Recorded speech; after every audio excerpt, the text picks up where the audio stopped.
रमज़ानुल मुबारक की तरह माह शाबान की भी फजीलत अहादीस में बयान की गई है। और रजब का चाँद देखकर जो दुआ पढ़ी जाती है, अगरचे उसकी सनद में मुहद्दिसीन को कलाम है, लेकिन माना और मफहूम के एतबार से वो ठीक है कि अल्लाह रजब और शाबान में बरकत डाल और हमें रमज़ानुल मुबारक तक पहुँचा। जैसे रमज़ान के चाँद का एहतमाम किया जाता था उसको देखने के एतबार से, तो शाबान के चाँद को भी ज़रा ताकीद के साथ देखने का हुक्म दिया गया है। चूँकि शाबान के चाँद को देखने में अगर गलती हो जाएगी तो रमज़ान के चाँद को और रमज़ानुल मुबारक के रोज़ों की तादाद में भी इबहाम हो सकता है। इसीलिए रमज़ानुल मुबारक के बाद सबसे ज़्यादा रसूलुल्लाह सल्लल्लाहु अलैहि वसल्लम ने अगर किसी महीने में रोज़े रखे हैं वो शाबान का महीना है। और जैसे रमज़ान का माना होता है गुनाहों को जला देना, यानी नेकियों की ऐसी बरसात होती है और रहमत इलाही ऐसे मुतवज्जे होती है और जहन्नम के दरवाज़ों को बंद और जन्नत के दरवाज़ों को खोल दिया जाता है और जन्नत को आरास्ता और पेरास्ता किया जाता है और सरकश शयातीन को जैसे जकड़ दिया जाता है। इसी तरह शाबान का मतलब भी ये शोबजात है, यानी इसमें नेकियों को तकसीम किया जाता है, इसमें शब बारात हैं। और रसूलुल्लाह सल्लल्लाहु अलैहि वसल्लम ने फरमाया कि इस रात में कबीला कल्ब की बकरियों के बराबर जहन्नमियों को जहन्नम से आज़ाद किया जाता है। तो एक मोहतात अंदाजे के मुताबिक कबीला कल्ब की बकरियों की तादाद 20,000 थी। और फिर बाज़ रिवायात में कि कबीला कल्ब की बकरियों और भेड़ों के ऊपर जो बाल हैं वो तो अनकाउंटेबल है,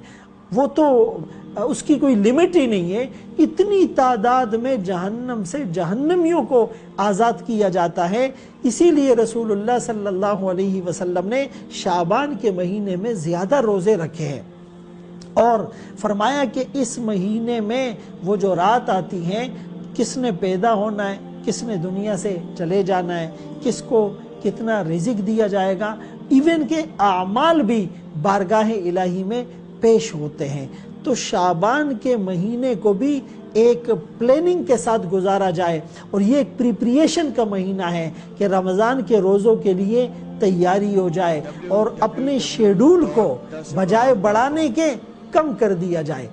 आज बदकिस्मती से रमज़ान जो नेकियों का सीज़न है हम उसको कमाई का सीज़न बना देते हैं और शाबान से ही हमारी प्लानिंग होती है कि दुकान की टाइमिंग हम बढ़ा देंगे और अपनी जो है वो मेहनत को बढ़ा देंगे, हालांकि टाइमिंग को कम किया जाना था। और ये सारी प्लानिंग शाबान में पॉसिबल है अगर कोई करना चाहे। अगरचे इसमें जो शब बारात होती हैं उसमें रसूमात और बिदात भी बहुत होती हैं, हलवे पकाए जाते हैं और कब्रिस्तान में और मस्जिदों में चरागा किया जाता है और बाज़ लोग जो है वो मसूर की दाल और मुख्तलिफ़ किस्म की जो है वो जो तवहुमात और तख़य्युलात हैं उसका शिकार नज़र आते हैं। हमने उन तमाम चीज़ों से बचना है। हाँ, रोज़े रखने हैं, शब बारात के रोज़े का भी सबूत मिलता है। फिर अगर जो है वो कोई कब्रिस्तान ज़िंदगी में एक दफ़ा चला जाए, जैसे रसूलुल्लाह सल्लल्लाहु अलैहि वसल्लम इस रात में हज़रत आयशा रज़ियल्लाहु अन्हा फरमाती हैं कि मैंने आपको मौजूद नहीं पाया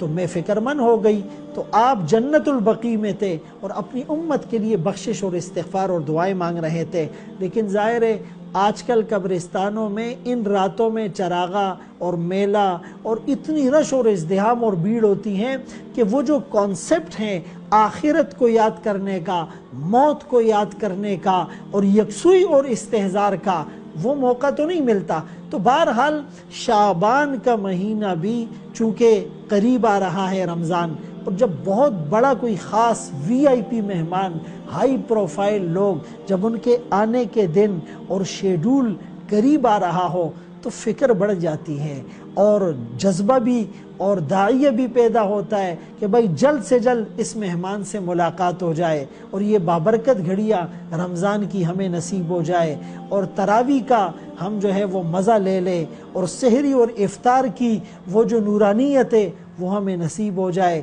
एतिकाफ़ में गोशे नशीनी और खिलवत اللہ کے ساتھ دل کی تار جوڑ دے اور اللہ سے لو لگا لے، اور پھر تراویح کے اندر قرآن سننے سنانے کا جو مزہ ہے، اور کسی کو عمرہ نصیب ہو جائے، اور کوئی جو ہے وہ زکوٰۃ اور صدقات اور خیرات کے اندر وہ بڑھوتری کر لیتا ہے، تو اگر اس شعبان کے مہینے کو ہم دعائیں مانگ کر اور خوب ترتیب کے ساتھ خشوع اور خضوع اور استحضار کے ساتھ گزاریں گے تو رمضان بھی نصیب ہوگا اور یہ مہینہ بھی ہمارا قیمتی بن جائے گا۔